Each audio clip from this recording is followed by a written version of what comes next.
Hi hello రైతు సోదరులకు నమస్కారం. నా పేరు సుమన్. మీరు చూస్తున్నారు ఎంఎస్ రైతు నేస్తం ఛానల్. మన ఛానల్ని ఎవరైతే కొత్తగా చూస్తున్న రైతులున్నారో సబ్స్క్రైబ్ చేయండి, షేర్ చేయండి, లైక్ చేయండి. సో మీరు షేర్ చేసి లైక్ చేయడం వల్ల తోటి రైతులకు మనం ఎంతో హెల్ప్ చేసినట్టు ఉంటుంది. సో ఈరోజు టాపిక్ వచ్చేసి ఏంటంటే, ఈ మన అల్పపీడనం కారణంగా మనకి ఈ ఉత్తర తెలంగాణ, తూర్పు తెలంగాణ, దక్షిణ తెలంగాణ, ఈశాన్య తెలంగాణలో భారీ వర్షాలు పడుతున్నాయి.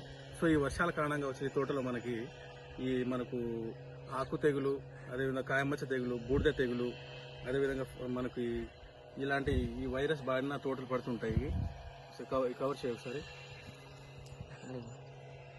ఈ విధంగా మనకు ఈ విధంగా వచ్చేస్తాయి మనకి. సో ఇది మనకి తెగులు, ఇది బూజు తెగులు ఇది మనకు. సో ఇది కొమ్మ కుళ్ళుడు ఇది. సో అదేవిధంగా మనకు కాయమచ్చలు కూడా ఈ విధమైన కాయమచ్చలు కూడా వచ్చేస్తూ ఉంటాయి మనకి. సో ఈ వర్షాల కారణంగా. సో అందుకనే మనము ఈ వర్షాలు తగ్గిన ఎమ్మటే మనము ఫంగిసైడ్ అనేది మనము స్ప్రే చేసుకోవాలి.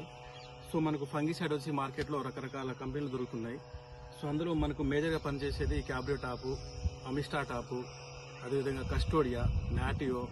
సో ఇందులో మనం ప్లాంటోమైసిన్ కలుపుకొని, అదేవిధంగా మనకు BASF కంపెనీ వాళ్ళది మెరివాన్ డివో. సో ఈ విధంగా పెద్ద పెద్ద కంపెనీ మందులు వచ్చినాయి.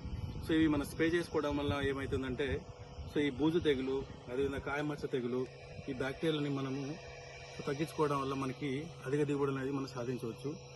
సో ఈ విధమైన మీ తోటలో ఈ విధమైన తెగుళ్ళు ఏమైనా వచ్చి ఉంటే మనం చెప్పిన ఈ మందులు స్ప్రే చేసుకోగలరు. సో ఫ్రెండ్స్, మనము ఈ వర్షం తగ్గగానే ఇలాంటి ఫంగిసైడ్ మందులు స్ప్రే చేసుకోవాలి. సో మనము ఈ ఇందాక చెప్పినట్టు అందులో గెలిలో సెన్సా కూడా ఒక మనకు ఫంగిసైడ్ కంపెనీ మందే అది. సో మనము ఈ ఫంగిసైడ్ మందు స్ప్రే చేసేటప్పుడు మెయిన్గా మనము చెట్టు భాగం మొత్తం తడిసేటట్టు స్ప్రే చేసుకోవాలి. సో ఈ విధమైనది వచ్చేది కొమ్మ కులుడు. ఇదంతా కొమ్మ కులుడు కిందకు వస్తుంది. ఇదండి ఫ్రెండ్స్, చూడండి ఒకసారి, ఇదంతా కొమ్మ కులుడు. సో ఇందులో మనకు కాయమచ్చ కూడా ఉంటుంది, కాయమచ్చ కూడా కనబడుతుంది. ఇవ్వండి చూడండి, కాయమచ్చ. సో మనము ఫంగిసైడ్ మందు స్ప్రే చేసేటప్పుడు ఏంటంటే, చెట్టు భాగం పైనుంచి కింద దాకా మొత్తం ఇట్లా మన స్ప్రే చేస్తే నీళ్ళు మొత్తం ఇట్లా కింద కారిపోయేటట్టు స్ప్రే చేస్తే, సో మన బూడిద తెగులు, కాయమచ్చ తెగులు, అదేవిధంగా పండాకు తెగులు, అదే వింట్ ప్రాబ్లం లాంటివి మనకు సమర్థవంతంగా పనిచేస్తుంది. సో చాలా మంది ఏం చేస్తారంటే, మనం పైన కొట్టుకుంటూ పోతారు. సో ఆ విధంగా స్ప్రే చేస్తే ఈ ఆకు భాగం కూడా తడవదు. ఎప్పుడైనా సరే మన ఫంగిసైడ్ మందుకి కంపల్సరీ పైనుంచి కింద దాకా నీళ్ళు ఇట్లా కారిపోయేటట్టు స్ప్రే చేస్తేనే మనకు ఆ మందు అనేది 100% పనిచేసి ఆ బ్యాక్టీరియా తెగులుని నివారిస్తుంది. సో ఫ్రెండ్స్, చూడండి ఒకసారి ఈ తోటలో ఏ విధంగా వచ్చిందో మొత్తం చూడండి ఒకసారి. ఇది మొత్తం మనకి కొమ్మకురుడు వచ్చేసింది. సో ఈ విధంగా ఇంత భారీగా కొమ్మకురుడు వచ్చేటట్టు చూసుకోకండి ఫ్రెండ్. సో ఈ విధమైన కొమ్మకురుడు వస్తే ఏమైందంటే మనకి దిగుబడి అనేది తగ్గుతుంది. సో ఈ కొమ్మకురుడు వచ్చి ఈ కొమ్మ నుంచి ఈ కాయ మీద పడితే ఈ కాయ భాగం మొత్తం మనకి మచ్చ వస్తుంది. సో దానివల్ల మనకి తాలు శాతం అనేది ఎక్కువ అవుతుంది.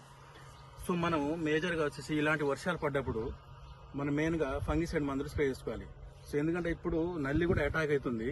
సో ఒకసారి ఇప్పుడు వర్షం తగ్గగానే మనము ఈ ఫంగిసైడ్ మందు యూజ్ చేసిన తర్వాత దాని తర్వాత మళ్ళీ మనకు నల్లి సంబంధించిన మందు ఏదో ఒకటి స్ప్రే చేసుకుని మళ్ళీ ఇంకోసారి ఫంగిసైడ్ యూజ్ చేసుకున్నాం అనుకో, ఈ 2 సార్లు స్ప్రే చేసుకుంటే మనము ఈ ఫంగస్ నుంచి బయటపడవచ్చు.